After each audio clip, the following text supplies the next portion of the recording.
Right. Merry Christmas and a Happy New Year.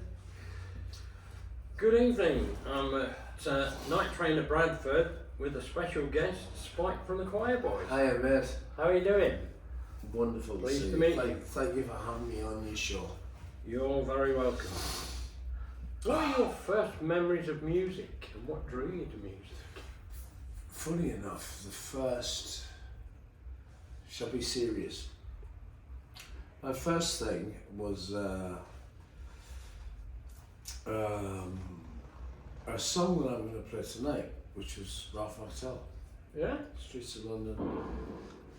And when I was a kid in Gateshead, you know, I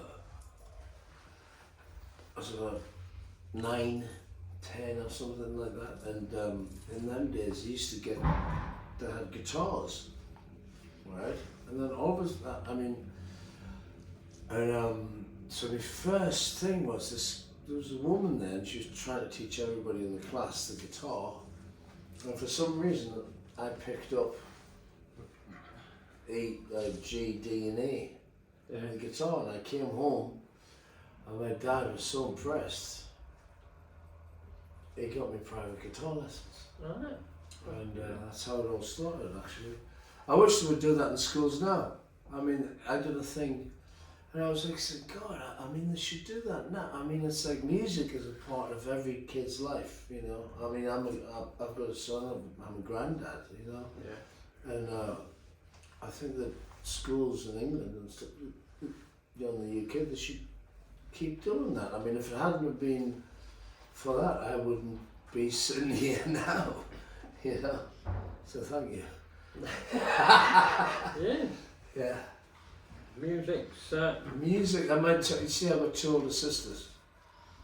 So Julie was massively into the Rolling Stones and everything. And Angie was into David Bowie. So I grew up around all that type of stuff, and obviously, and then I got up Tom Jones, who to this day I still think is the greatest singer ever.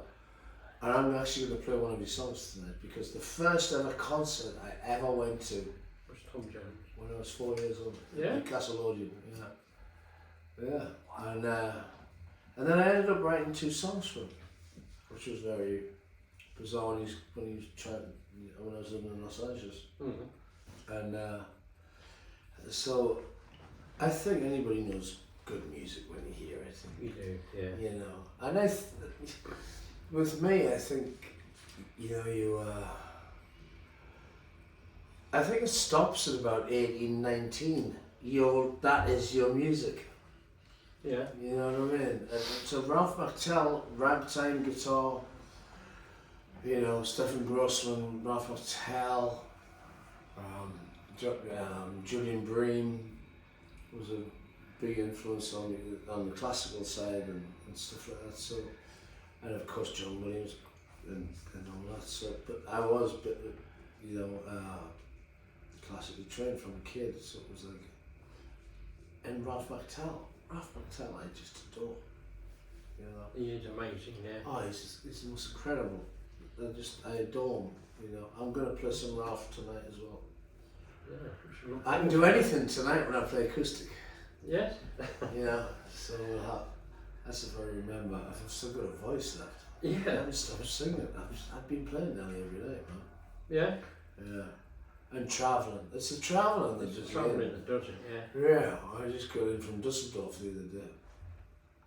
I've been on Tour of the Dead Daisies for the past month or whatever, and we've been in Germany. I've been all over. Yeah. Budapest, Germany, France. We've been everywhere, and I'd like to thank the Dead Daisies actually, because they treated me so well, and the crew were amazing, and we all had such a blast. So.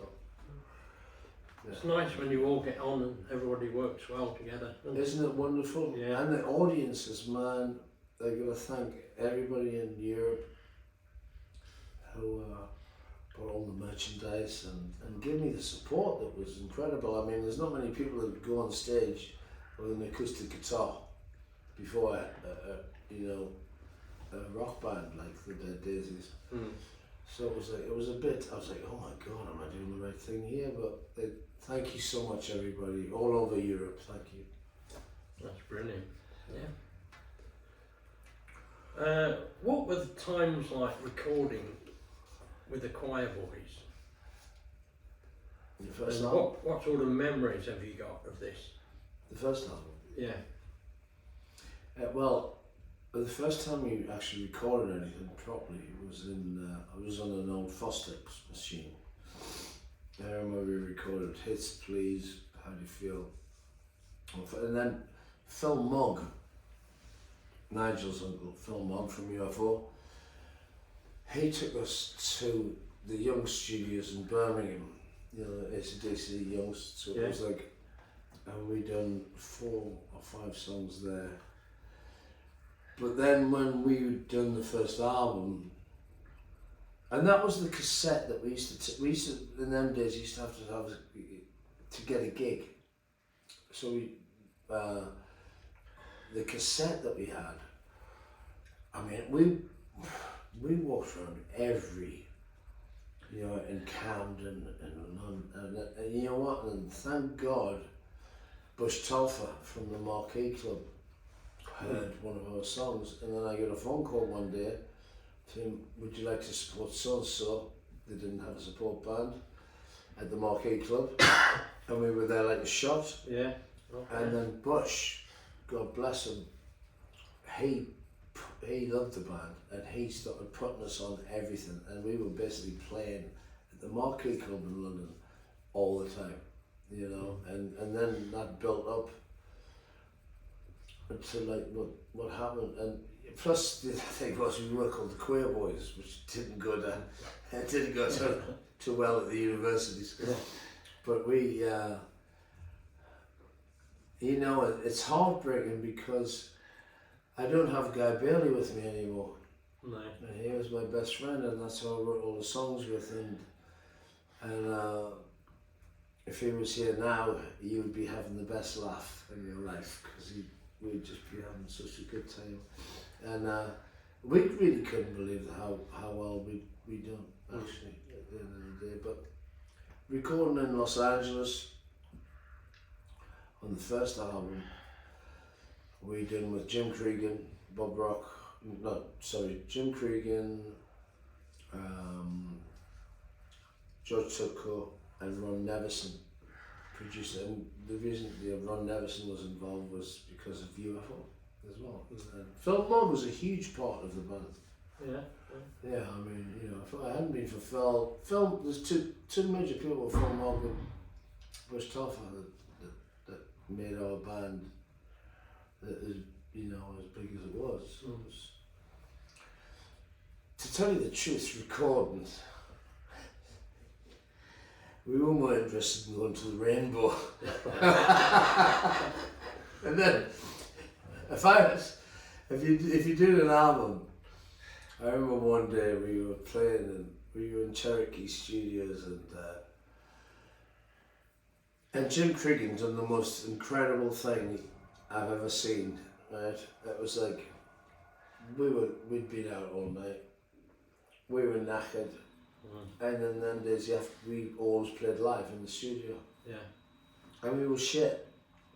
Then all of a sudden, 5 models, beautiful, famous models, walked in to the mixing room, you know, the control room. Yeah. And all of a sudden, we were on, and that was how 7 o'clock, and then we done a lot of it. That was a great idea. Yeah. So if I ever recorded a young band, I would do the same.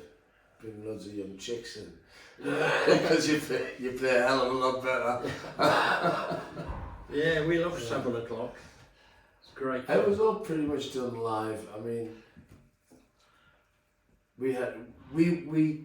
Jim Cregan taught me a hell of a lot, and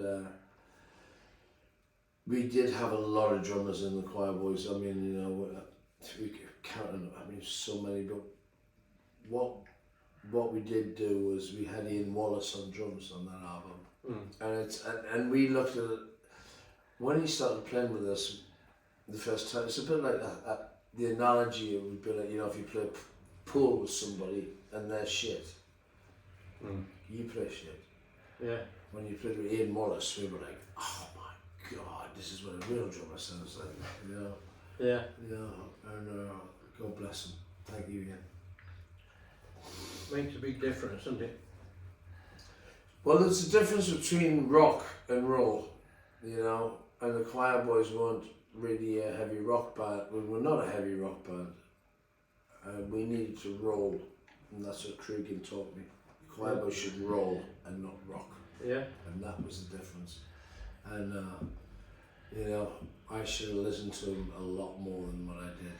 But Jim's been helping me with the new Quireboys album, so thank you, Jim. And we've been going through certain songs and doing everything. But Jeez Louise has been getting played all over Europe. Yeah. And that was the whole idea. Let's get back. I love that. Thank you. That's and you know what? All over Europe it's not just on rock stations. It's on all the major stations, and it's on the telly everywhere. I was doing so many interviews out there, and I think that people want to hear proper rock and roll again. Absolutely. Instead of, you know, we're not a really heavy rock band. It's like rock and roll band, and that's one thing that we were getting away from, and I didn't like that. You know, and now Sus is right. Let's get back to what the Quireboys should sound like. Yeah. And that's why we're doing, you know, the new album now. The new album's called Water Street. It's out in May. And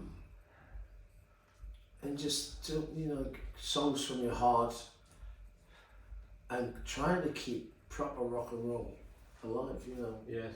Yeah. That's what it needs. Yeah. How long have you been writing music? Do you write all your own, or do you have? Well, write funny, the first song I done was Hates the Police. Yeah. And then I played that to Guy Bailey. And then from that day on, that was the first song we actually ever recorded, Hates the Police, which ended up on the second album. I played it to him one day, and then we started writing at the Oval together when we were living in the Oval, opposite, you know, London. Or Yeah. When we lived together, when we were working on the building site together, and I've never met anybody who can write like him, and we used to work off each other so well. It was wonderful, and it breaks my heart he's not here. Yeah. You have no idea. We went through so much together, and yeah. So I'd been writing from quite an early age, actually. Yeah. Good. You write your own for your solo albums. You write your own. Yeah. Yeah. But well, the thing is, when you do a solo, the thing is still, you know, I think when I done It's a Treat to Be Alive, my solo album, it came out and everybody said that's one of the best Quireboys albums we've heard in a long time. Yeah. As Guy Bailey did as well. He said that's a brilliant album, and yes, so you can't really go off, you know, what things in the past. This album, the new album, Water Street, these songs, man, I was like, I was with Tyler the other night from the Dogs of the Mall. Tyler, he's one of my oldest friends. I was playing him some stuff, and he was like, I think guys up there sending me these songs down. Yeah. This is because we always used to have a 10-minute rule. If it's not happening in 10 minutes, It's not going to happen. move on. Yeah. But there's some great songs. I'm so happy that, I mean, I played some, I've just been to the Dead Daisies. We were recording in Berlin, and Doug Aldridge and John Corabi are very old friends of mine. They helped me put down a couple of songs that I'd done for the new Quireboys album, and they were loving it, man. Yeah, brilliant. And you know, so thanks lads for that, by the way. That's fantastic. What comes first when you're writing the songs? Is it the lyrics, or do you find melodies, or? Well, when me and Guy used to do it, and when we, you know, it'd be like, we would never write unless we had to. Yeah. We'd rather have a game of pool, but it would be like, no, it's like, we've got to get this done. Let's do it. Have you got any ideas? I've got, that's it. Yeah, I thought something that's like the King of New York. You go, right, sing it to me. And I'd go, King of New York. What keys is it in? E. He'd go, I says, I don't know. And I'd go, well, let's do it in E. And it's just stupid things like that. We used to work off each other like bang, bang. A bit like writing a play. Yeah. You know, or whatever you're doing. I've never experienced anything like that with anybody in my life. You know. But then the other night I was writing with Tyler again, because me and Tyler done the Hot Knives thing together. And we came up with some great songs the other night. So it was lovely to do that again. Yeah. Is there anybody you haven't worked with but you'd like to work with? Do you know what? I have had a charmed life in that respect. You know, I mean, I played with the Rolling Stones, Bowie. I played with so many great bands.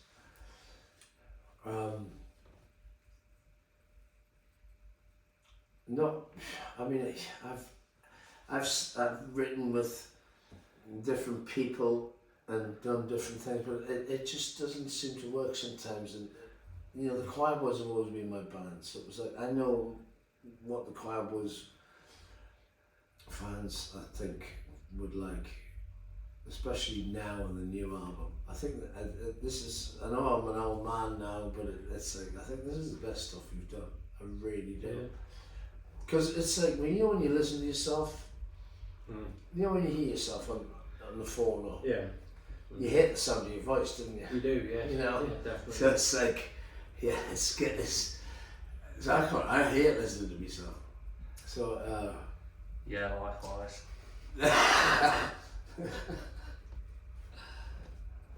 Yeah, but I did that. Have we got any other projects in the pipeline apart from your new album? To do what I've been doing recently has taken up everything. I was so happy that Luke Morley from Thunders came in, and he loved Guy. He's a very, very old friend of mine, and he's took over on guitar. The one big difference is we're going to have with the Quireboys is we're having one guitar. Because Guy always wanted one guitar. He never wanted a second guitarist for our music. And then even when he had the second guitarist, he would basically show them how to play and then let them have a solo. But I wanted, you know, we wanted it to sound more spread out, and just so you can hear your own blasting it out. We're not a heavy metal, heavy rock band. You want to hear some great songs, some great tunes, songs you know, as my father said, songs you can whistle. Yeah. You know what I mean? Yeah. You know, and I'm so pleased that Luke was helping us out while Thunder on hiatus. And yeah, I'm really looking forward to playing the shows in May and doing the festivals next year and getting everything sorted. Yeah. Yes, that's good. You got the new album be out on vinyl. Yeah. Vinyl's coming back, isn't it? Yeah, it is. I was thinking of putting on 8-track. Cassettes. Cassettes are coming back as well. I know. Yeah. Well, the funny thing is, I record everything still on my own old cassette recorder. Yeah. Yeah, everything. I still use that. I go to the charity shops and buy old tapes, put the, you know, and then tape, because you can't buy them anymore as well. So No. it's like, that's how I record all my songs. Still. Well, that's interesting. Yeah. Yeah. What are the best and worst things about touring? And what do you get out of acoustic shows that you don't get out of shows with a full band? Well, the acoustic shows are the hardest because you laid back. Yeah.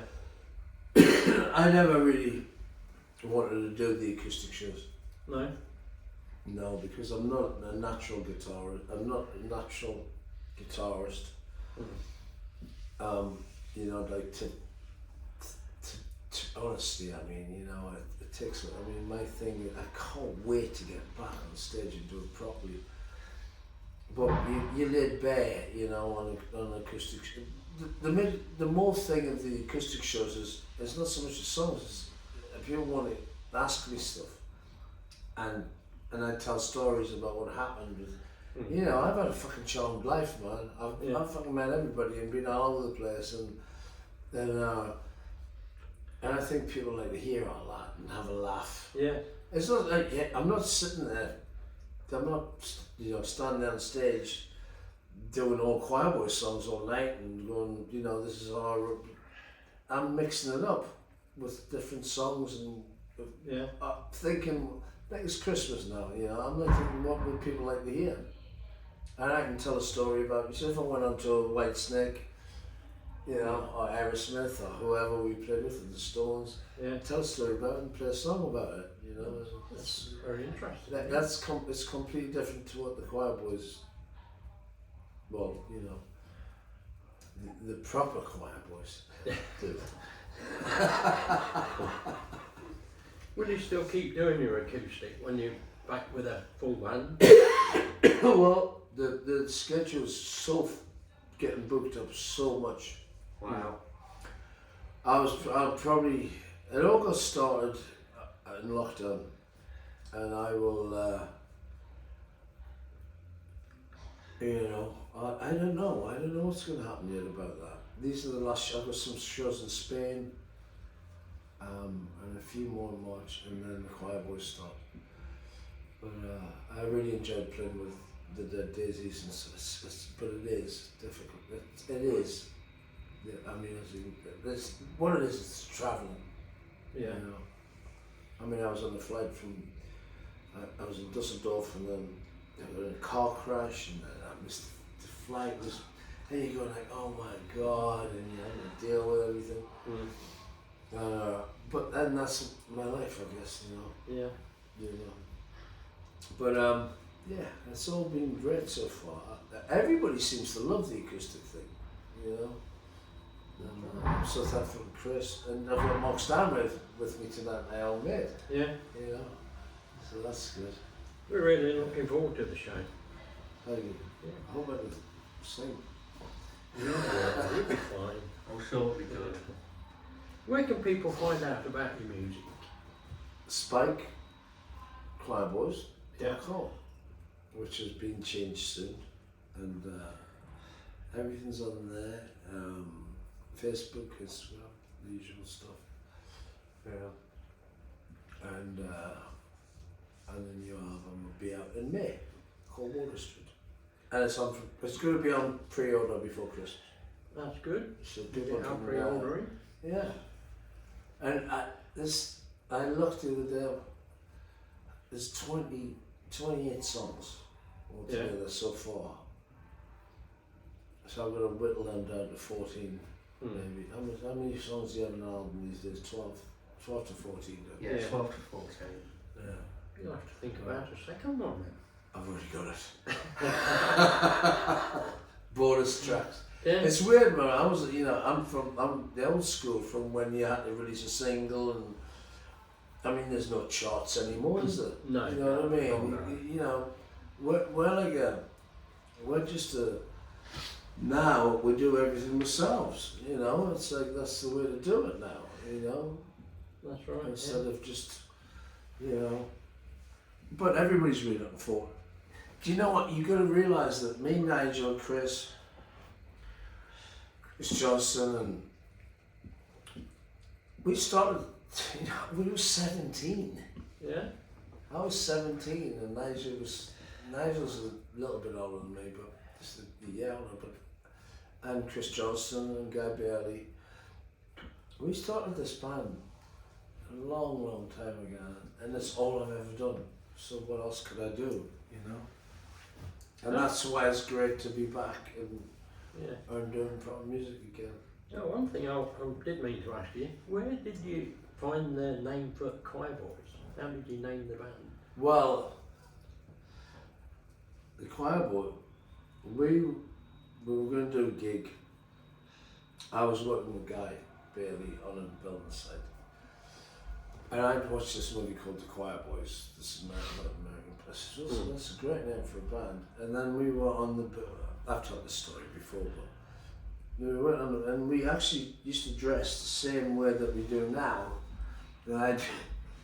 And you know when you've been out on the piss and you're having a drink and your eyeliner is still on from the night before, and this Irish guy went, "Hey, you guys are in a band," you know, we're like, we were working at St James's Army Barracks, we filmed it.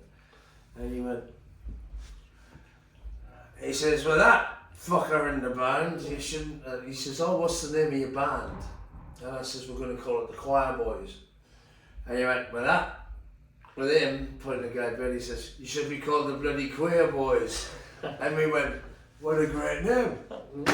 And that's how we became the Quireboys. And then Wayne and, I remember it was Lemmy, I think, running this, because we were selling out the marquee as the Quireboys and all that. We got banned from all the universities and there was a lot of protests about our name. And then Lemmy went, he says, "If you want to get on top of the pops, you're going to have to change your name." Yeah. And so one day, Nigel tells the story the best because he was there.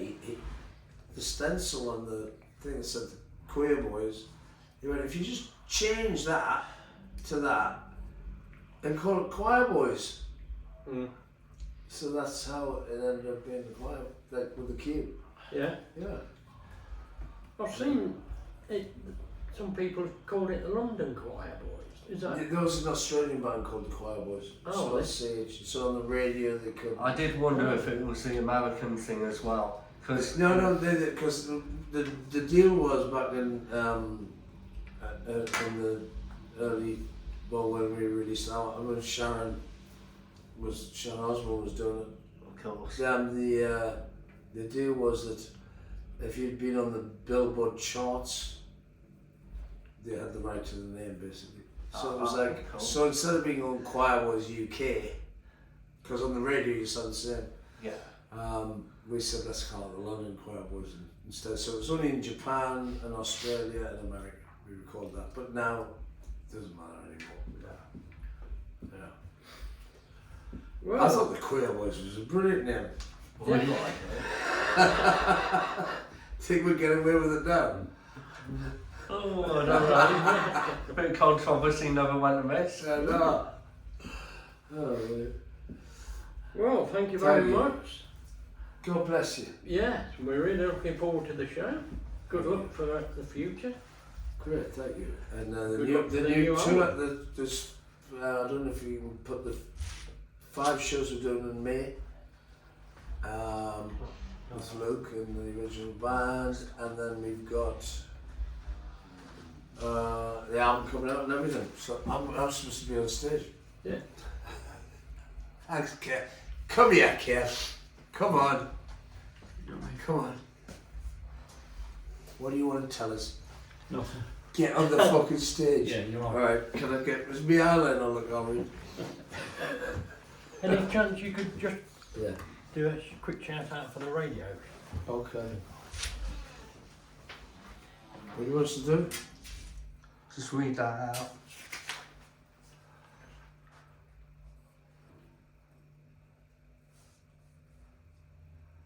Just the top one will do. Hey, I'm Spike from the Quireboys, and you're listening to Martin's music mix on Sound of Spitfire. Thank you very much. That's not right, was it? Was that right? Yeah. Yeah. Hey, fucking good over. Do you want to sign these? Yes, please, if you wouldn't mind. You've got a second? I have to say, right, it's been 10 years since I first met you. Yeah. Because I was in the backstage roadieing for a band on the bill at Cambridge Rock when I first met you. Oh wow. You guys came out through the backstage as I was finishing up for a band called Red Jasper, Oh wow.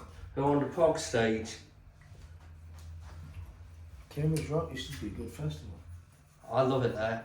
One of the best Do you places. want Nigel's autograph on this? Because I used to do his autograph all the time. There you go. Thank you ever so much. Can you just say a quick shout out to Shelley? She's been one of your fans since she was 12 years old. Okay. Hey Shelley, how you doing? It's Spike here from the Quireboys. Have a great Christmas and a Happy New Year. Brilliant. Thank you. Thank you very much. Thanks a lot. Yeah. Wow, we get fucking ready. Right, well, let you crack We're on. gonna be alright now. I hope so. Well, thanks for giving us as much as time as you can give us. We fully appreciate this. I'll drop the all the dates of when it goes out and everything. Can you Paul. please put the live shows up Yeah, Yeah. and the new Anne Water Street? absolutely. Do you want me to send you? I'll send you the cover actually if you get in touch. Give your number to Kev who works for me. The guy who just came in. All right, okay, He's the main guy to speak to. okay, great. Yeah, because Claire's. We'll let you crack on because you're on Yeah, I'm soon. gonna get ready.